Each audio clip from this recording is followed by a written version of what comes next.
আসসালামু আলাইকুম ওয়া রাহমাতুল্লাহ। ইন্নাল হামদালিল্লাহ ওয়াসসালাতু ওয়াসসালামু আলা রাসূলিল্লাহ ওয়া বাদ।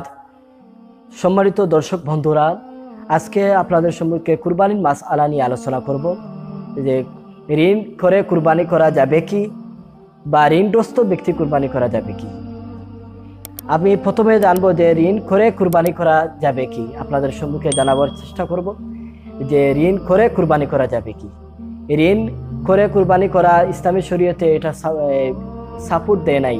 আপনি ঋণ করে আপনার সাধ্য পরিমাণ নেশাব পরিমাণ সম্পদ নাই, আপনি ঋণ করে কুরবানি করা। কুরবানি জানি আমরা, কুরবানি জানি ওয়াজিব।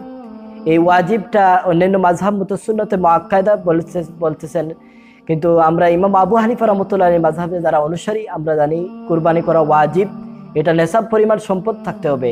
আপনার স্বর্ণ 7.5 ভরি পরিমাণ যদি সম্পদ থাকে আপনার প্রয়োজনীয় পরে, এবং 52.5 ভরি যদি রূপার সমতুল্য সম্পদ আপনার প্রয়োজনীয় বাহিরে থাকে, তা আপনি কুরবানি করতে পারবেন। কুরবানি করা ওয়াজিব। আল্লাহ রাসূল সাল্লাল্লাহু আলাইহি সাল্লাম, আমি প্রথমে আপনাদেরকে বলবো কুরবানি করার বিধান হলো ওয়াজিব। মান ওয়াজাদা সাআতান ফালা ইউদাহি ফালা ইয়াকরাবান্না মুসাল্লানা। আল্লাহ রাসূল সাল্লাল্লাহু আলাইহি সাল্লাম বলেছেন যে কোনো ব্যক্তি যদি নির্দিষ্ট পরিমাণ সম্পদ তার থাকার পরেও যদি কুরবানি করে না, তে আল্লাহ রাসূল সাল্লাল্লাহু আলাইহি সাল্লাম রাগান্বিত হয়ে বলতেছেন যে তোমরা কি করো, তোমরা ঈদগাতে প্রবেশ করবে না। তাই কুরবানির বিধান এটা শক্ত, আমরা জানি এটা ইসলামের একটা অন্যতম উৎসব বিধান। তাই কুরবানি যদি আপনার ঋণ থাকে তে আপনি কি করবেন বলে, ঋণ থাকলে আপনার ইসলামে নিরসিত করছে।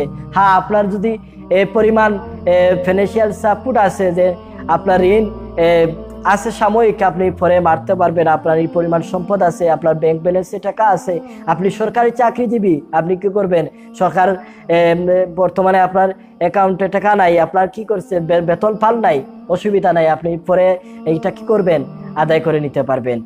অথবা আপনি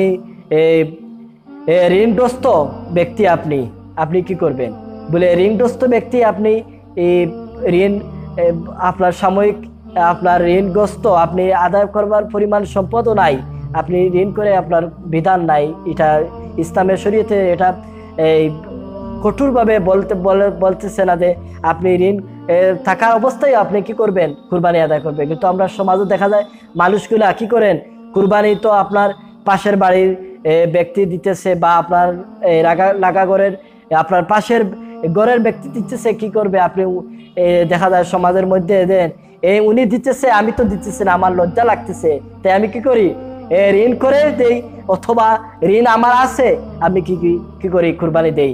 কিন্তু আল্লাহ সহিহ বুখারী শরীফে আল্লাহ রাসূল সাল্লাল্লাহু আলাইহি সাল্লাম ইরশাদ করেছেন, মাতালু গানি জুলমুন। ঋণ কোনো ব্যক্তি যদি ঋণ নেওয়ার পর কোনো ব্যক্তিকে যদি আদায় করে না, এটা জুলুম সমান। আপনি ইসলামী ভাবধারায় আপনি যদি ঋণ নেওয়ার পরে আপনি আদায় করেন না, এটা জুলুম হিসাবে আল্লাহ রাসূল সাল্লাল্লাহু আলাইহি সাল্লাম স্বীকৃতি দিয়েছেন। তাই আমরা চেষ্টা করব যে ঋণ থাকা অবস্থায় আমরা সঠিকভাবে বিধিবিধানটা আমরা মেনে চলবো। আমি যা বললাম, বা ইসলামী শরীয়তের বা কুরআন হাদিসে যেটা বলতেছে এটা আমরা আদায় করব। এবং আমরা জানি আল্লাহ পাক রব্বুল আলামিন পবিত্র কুরআন শরীফে ইরশাদ করেছেন, লা ইয়ালাল্লাহা লুহুমুহা ওয়ালা দিমাউহা ওয়ালাকিন ইয়ালালাহুত তাকওয়া। আল্লাহ রাব্বুল আলামিন বলতেছেন, বান্দার এই রক্ত, গোশত, জীবজন্তু যা আল্লাহর নামে উৎসর্গ করা হয়, যেটা ইসলামের সাপোর্ট দিয়েছে, এটা আমরা জানি একমাত্র আমরা বক্কর করবো, আল্লাহ রাব্বুল আলামিন বক্কর করবে না।